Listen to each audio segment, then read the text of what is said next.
We are definitely in need of one religion, but we are afraid we might get it. And instead of working towards it, we do everything possible to keep the barriers up, to cause various denominational intrigues and ambitions. Everything that would tend to solve things, we are afraid of. And yet we have to face these things that are right.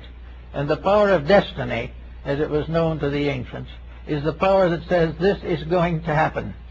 No matter what we do, we are going to grow. And if we grow the easy way, we can have pleasant gardens and a pleasant life. If we decide to grow the hard way, we will have war and strikes and conflicts and plagues and various inquisitions, as long as we resist the natural law of life. In other words, what we call our environment today is our school. A great moving mass of life with a certain specific destiny, humanity, an entity in space, a collective. We have human collectives, then we have another collective, the animal collective.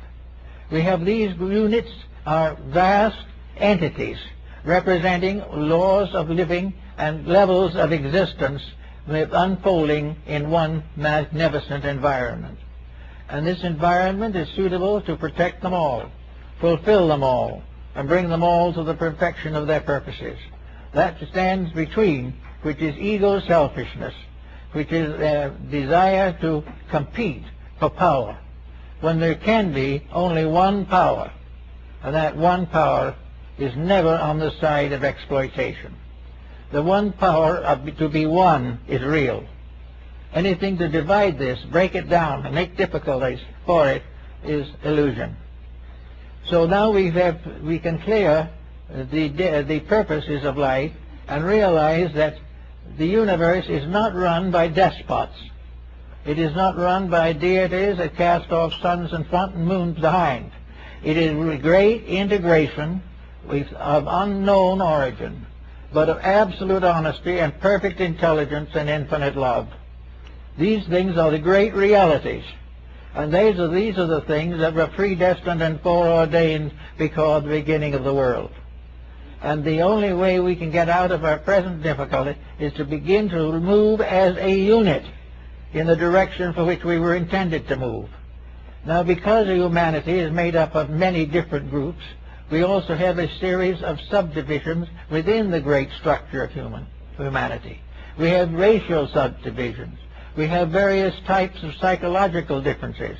We have religions as units. We have all kinds of unities within the one great unit. And all of these unities within the one are compatible. And until we find they're compatible, we're in trouble. We're going to be in trouble just as long as we fight each other on any ground. Because actually, whether we know it or not, the one that fights and the one who is fought is part of the one that never wants to fight or never wants to be fought. In other words, we can afflict no one but one of our own kind. We can affect nothing detrimental except by injuring the great unity of ourself, this unity of the human being. And we have got yet to learn the idea, the real principle of the brotherhood of man. We have to realize that the great power behind things, it wants this civilization, this culture, this great world order to succeed. It must succeed because there's no such a thing as a failure in the divine plan. It cannot fail. By the very nature of itself, it cannot fail because it is infallible by substance, by essence, and by reality. So we can fight with it for a long time. We can oppose it for ages. We can put down 10, 20, 50,000 years of war and pillage, but it has no bearing upon the essential fact that it must end regardless of how we realize or how we think. First is the realization of the brotherhood of man, and secondly the realization of the identity of all that lives. These principles could become a solution to the constant pressures of our day. Now then, when we go a little further into this matter, we begin to study the various effects of life upon these points. Now, finally, if we consider this vast unity as one, which it is, the Adam Kadmon, the one that is made out of the stardust. Then the other mind, a small one, the physical atom, so-called, ADM meaning in Hebrew a species or a kind, not a person. Then we have the problem of this little atom. And this little atom is ourselves. This little atom is each human being, because each human being is a galaxy. Within our skins and in the various structures of our body are as many worlds, planets, and mysteries as anywhere in space. We have an inner space that is filled with life, just as the space in which we live. This space lives in us as we live in it. This space which is ourselves, consequently, represents a pattern that we must all follow. In order to fulfill the purpose of our personal lives, we must make sure that this space is maintained properly. We must be certain that we do not betray or falsify this space content in ourselves. We must become good and faithful overseers of this mystery of the body. And in the story of the biblical history, we find that the ego, or the self, becomes, in a sense, the custodian of the body and the custodian of the laws of living. So we can go as we wish in this problem. We can become good and faithful servants, keeping the laws of health to the best of our ability. We can keep the laws of mental and emotional health to prevent psychotic conditions arising within our nature. But where we lack discipline, or where we permit details to take over, where we permit a grudge to become a dominant in our lives, we begin to reap the sorrows that the nations have when they have grudges and wars. For every inclemency of our own body becomes symbolical of one of the larger inclemencies of the world in which we live. So we have a very interesting problem here to think about, namely that we are a unit of life moving through infinite space. We are a unit of life composed of a vast mass of units. Now, we notice something that's very interesting about this. We assume that the real purpose behind this all is growth or unfoldment. Now, considering the human life wave as a unit, we then consider how many entities are in this life wave. How many souls or beings are coming in and going out to constantly keep alive the great forward motion of the entire. And the various questions have been asked on this, and perhaps we can use the Hindu answer as well as any other, because at least it gives an idea of magnitude. Their theory is that the human life wave consists of approximately 60 billion entities. That is the life wave to which we belong. Now, obviously, these entities are in a constant process of coming in and going out. They are here all the time, only a fraction. The same might be true of the problem of the unity of humanity as we know it. There are human beings born every moment. There are human beings passing out of life every moment. But humanity moves forward steadily, gradually increasing in number. The population of the planet on which we live, the human population, 2,000 years ago, was less than 200 million for the whole planet. After that time, it began to increase. Now, does this increase represent more entities? No.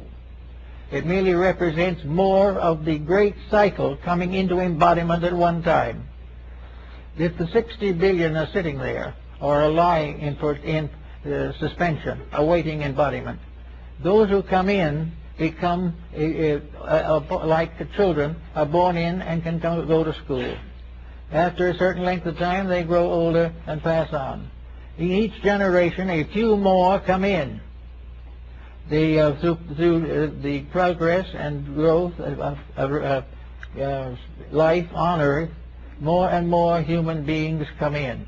Until now, we have altogether somewhat near probably 6 billion human beings, up from 200,000 to 6 billion. Now, this doesn't mean that there is one single new soul in the world. It doesn't mean that there is one iota of difference in the plan. It simply means that gradually vehicles for the manifestation of human entities are improving, growing, unfolding, and making possible more to come in and take the lessons of life with us. Little by little, we have built it up, and we'll probably build it up more and more. If we reach a population of 10 billion, then 1/60th of our entity field will be incarnate at one time. This is important because it gradually means that the life wave is moving gradually into objectivity. The life wave is more and more embodied, and embodied is becoming growing more all the time. With every increase in population, therefore, new scholars have come in to go to school. And those few who have graduated disappear or vanish away, but they are in no way substantially changed. There is no death in this pattern. There is only a constant changing toward the better. Now, this is a very large concept, and it's a concept that must be given a lot of consideration. But it is also a concept which contains within it space for growth, and it takes away from us forever this fear of eternal damnation, or from the scientific point of view, eternal oblivion. We are growing up as a being in space. There are other beings. There are animal kingdoms. There are plant kingdoms. There are mineral kingdoms. And even minerals grow, although it's sometimes difficult to point it out. Paracelsus described definitely the growth of metals in the rocks. And I have seen this alchemist here, a little old gentleman, who had a little tiny gold tree that had grown in a rock and was still growing, although it was depending on a small piece of rock. Everywhere things live, grow, and fulfill something. Every form of life is part of something coming forth to go to school, to go to learn the lessons of immortality, to become perfect as our Father in heaven is perfect. And this whole pattern has in it not one single moment of evil. It has not one moment of selfishness in the pattern. These things are the result of the individual not gaining a proper insight into the problems of the life to which he belongs. So we can say definitely, for a moment at least, that what we call life is a motion of a great wave of entities into manifestation. That these waves of entities are everywhere in space. That we are by no means the only one. That within our own little planet there are several of these great waves moving at one time, all compatible and all misunderstood, all fought against by the very persons who should be fighting for them. Now, in this particular time which we're worrying about, we know that the resistance to growth has become greater and greater, and the errors of mortal mind have become more and more difficult. We are rebelling against life, whether we realize it or not. Anything that does not dignify life is against it. Anything that does not help it to grow injures it. Now, all of these things that are good and bad are not tremendous. It is not a great crime or a great sin for any individual to want to be happy. We all want to be happy. But we haven't found out yet that happiness lies in the keeping of the rules rather than the desperate effort to escape them. We have a feeling that if we can get rid of all law and order, we'll be happy. This isn't true. The more we get rid of law and order, the more of lawlessness and disorder we have. So each individual becoming a student, or as this the Rosicrucian formula, an abecedarian in the College of the Holy Spirit. That is exactly what we are. The College of the Holy Spirit is the complete environment in which we exist. The matriculation of the great group of entities is an entry of a group of entities into a great educational, cultural system that is completely idealistic, that is completely real, and which will only may be perfected when human beings keep the rules. Now may dear